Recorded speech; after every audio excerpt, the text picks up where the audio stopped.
Oke, selamat datang kembali di channel Stock Dictionary Bapak Ibu. Hari ini tanggal 8 Juli 2022, kembali lagi di konten analisa teknikal saham. Pada video kali ini saya akan membahas 6 saham. Apa saja silahkan diikuti Bapak Ibu.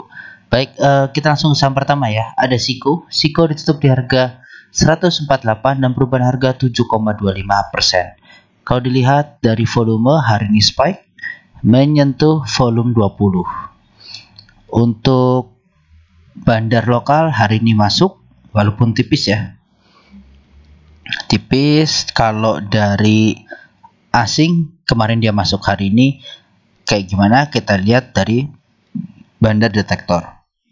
Baik, dari SIKO sendiri, bandar detektornya dia hari ini di peak akumulasi. Yang beli ada CP, YP, DHYJ, yang jualan AK, BQ, PD, XC. Nah, di sini AK jualan cukup deras tetapi dimakan CP. Begitu juga dengan BQ dimakan YP. Baik, lanjut ke teknikalnya ya. Secara teknikal ini masih dalam jalur rounding. Jadi kemarin memang roundingnya saya sampaikan mungkin di area sini gitu ya. Nah, cuma ya di sini juga nggak apa-apa. Ini juga area rounding. Dia bikin rounding yang lebih tinggi. Gitu. Nah, ini udah tercapai jadi saya hapus.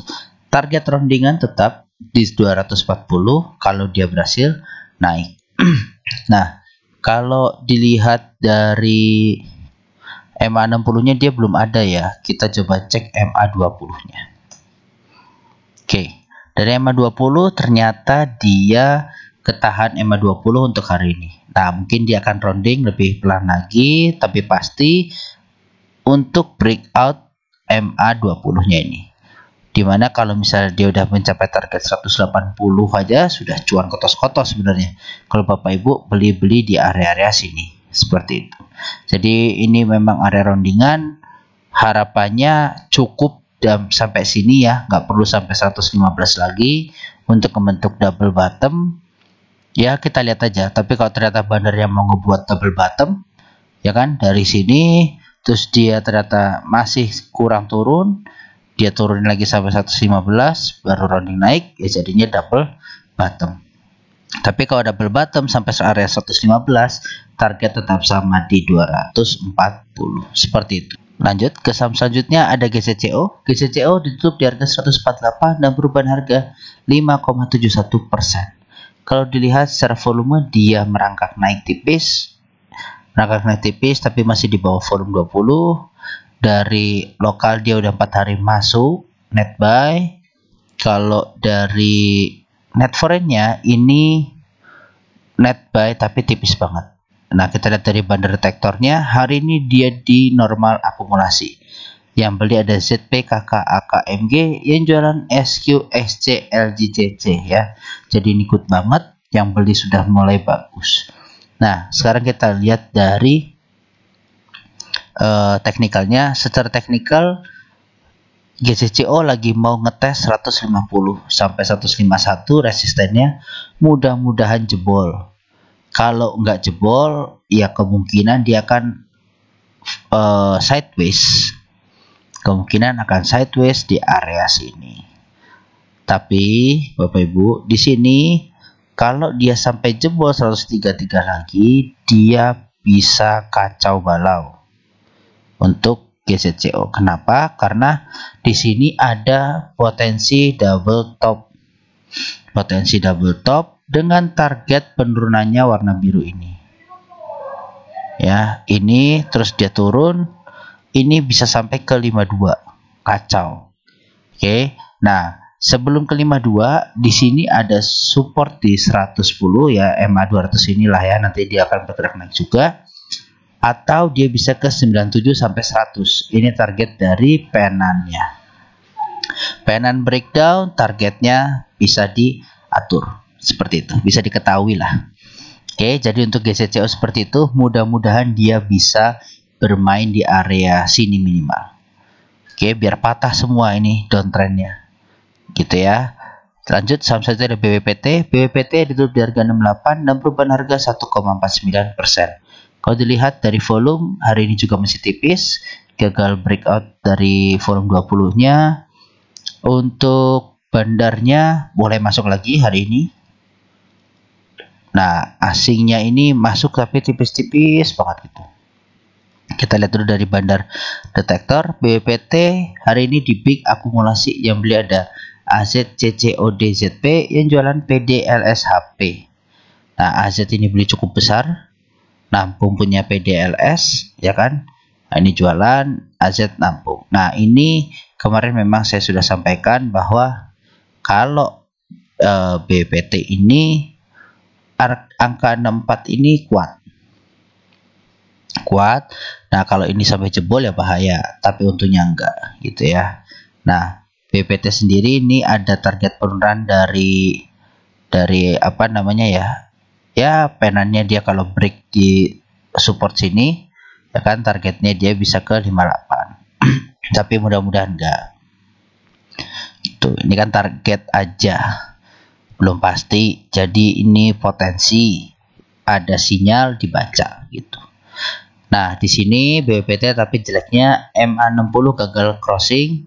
Jadi dia balik lagi ke arah downtrend ya. Kalau MA60 udah di bawah 200 kan dibilangnya downtrend.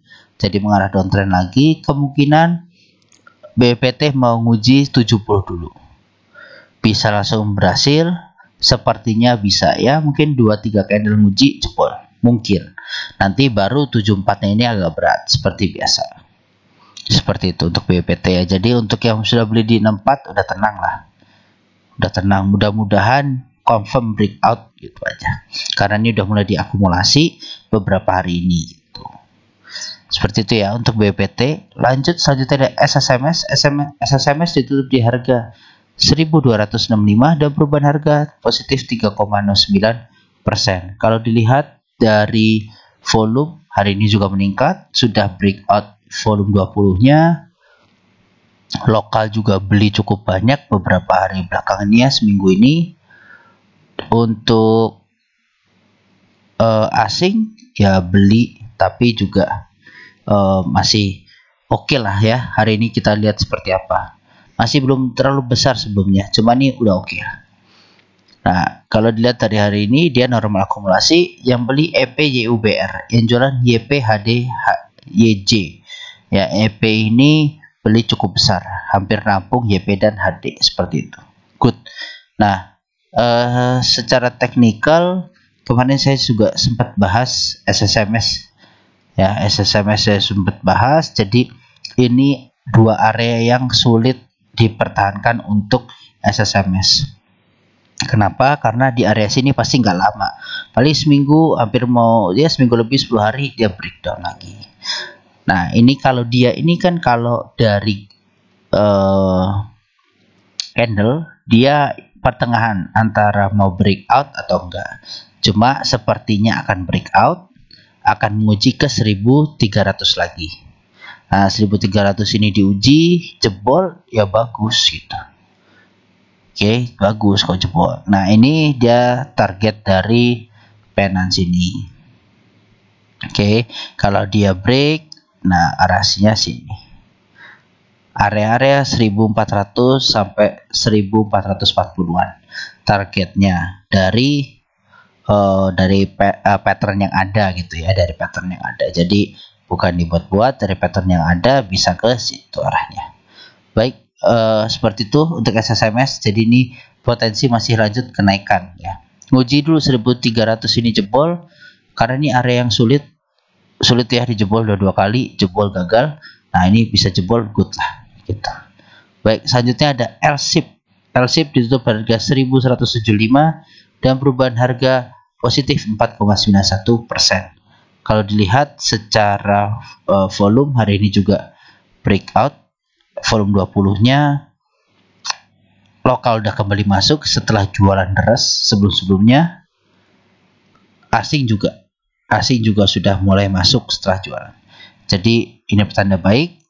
Kalau dari bandar detektor dia normal akumulasi hari ini. Yang beli YUPDAZ, yang jualan YPKZCP. Oke. Jadi kalau kita lihat dulu dari teknikal, dia target penurunan sudah tercapai. Ini target apa? Ini target dari double topnya. Oke, ini ada double top kemarin Bapak Ibu. Bahkan ya hampir triple top lah dibilangnya. Hampir triple top gini. Oke, ini kemarin hampir triple top. Nah, dia breakdown dari necknya ini jelas ya. Ini jelas banget necknya. Nah, ini jelas banget yang hitam saya tebelin. Nah, targetnya turun. Ya, targetnya dari pucuknya. Nah, ini sudah nyentuh target. Target penurunan dia rebound gitu. Rebound yang dimana ke area kritisnya L-shape lagi.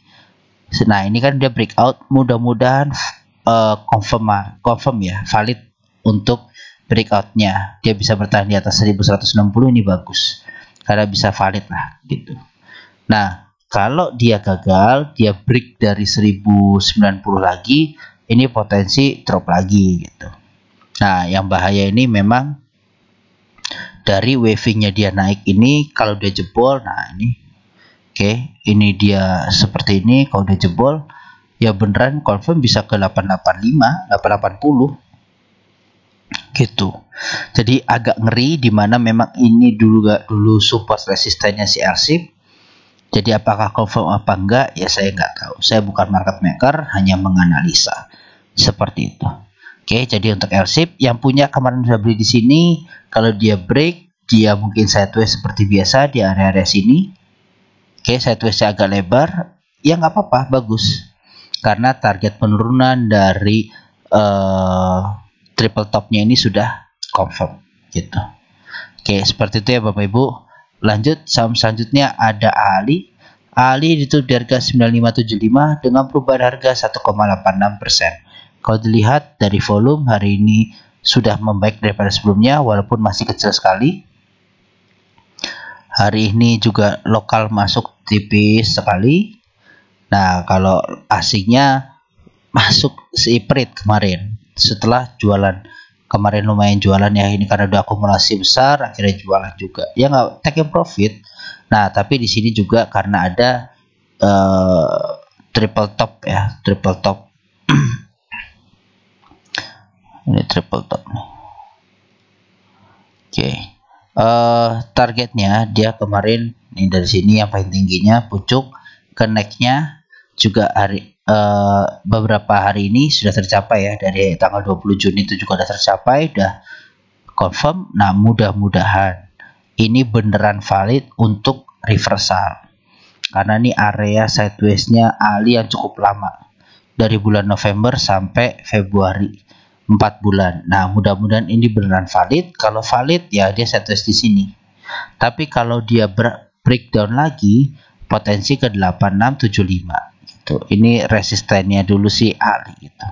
Ini juga resisten. Kenapa? Ini adalah target penurunan dari channel. Oke, jadi ini ada channel nih, saya tebelin dikit. Mungkin kurang terlihat. Lihat yang warna ungu ya Bapak Ibu. Nah, biru ini adalah target dari penurunan channel. Jadi dia saat dia breakdown dia di sini, target di 8675. Mungkin tercapai atau enggak? Ya saya nggak tahu. Yang jelas saya hanya membaca sinyal. Saya wanti-wanti, saya kasih alarm bisa potensi ke 8675. Kalau ada yang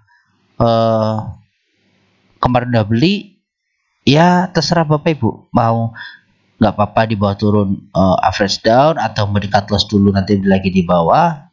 Semua ada pilihan di Bapak Ibu. Oke, seperti itu. Jadi saya disclaimer on, saya nggak ada suruh beli atau jual, semuanya ada di Bapak Ibu. Jadi kalau masalah valid nggak valid, saya hanya ngasih masalah sinyal seperti itu. Baik, Ali menutup perjumpaan kita pada hari ini. Semoga bermanfaat videonya. Terima kasih Bapak Ibu, salam sehat selalu.